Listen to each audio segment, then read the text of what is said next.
Asahan sa mga bagong mapa ng Pilipinas sa hinaharap ang mga ruta at saklaw ng ating teritoryo sa ilalim ng dalawang bagong pirmang batas ni Pangulong Marcos. Nakapaloob sa Maritime Zones Law ang teritoryo ng Pilipinas alinsunod sa 2016 Arbitral Award, kabilang ang parte ng dagat na sakop ng bansa at ang ating Exclusive Economic Zone. Formal din itong isinasabatas ang paggamit sa pangalang West Philippine Sea.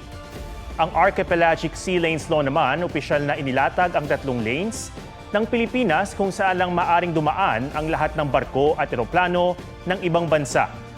Kinokondena ng China ang dalawang batas na pinagtitibay raw ang anilay illegal na arbitral award sa South China Sea.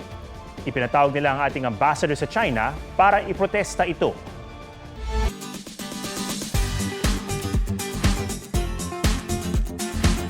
Wala ka bang dalang drone? No problem yan sa small but terrible na bata sa Boracay na ang talento sa paghawak ng kamera pang malakasang drone shot ang atake.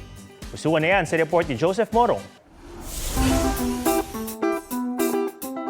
Sunset view with the fam. Talagang nasulit ni Isabela ang day 2 ng kanyang bakasyon sa Boracay. Souvenir at finest din ang drone shot nila courtesy of the drone himself, Michael.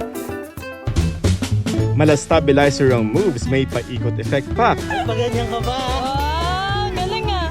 Kaya naman achieve ang pinapangarap mong drone shots. Hard sign daw. Kung portrait ang nais, kaya rin yan ni Michael. Si Michael na nga raw mismo nag-offer ng kanyang photography skills kina Isabel. May tip man o wala. Grade 6 pa lamang, todo diskarte na sa buhay si Michael. Ang kaunting kita sa pagkuha ng litrato, nagagamit pandagdag baon sa eskwelahan. Kaya si Michael, winner sa puso ng netizens pagdating sa sipag at talento. Joseph Morong nagbabalita para sa GMA Integrated News.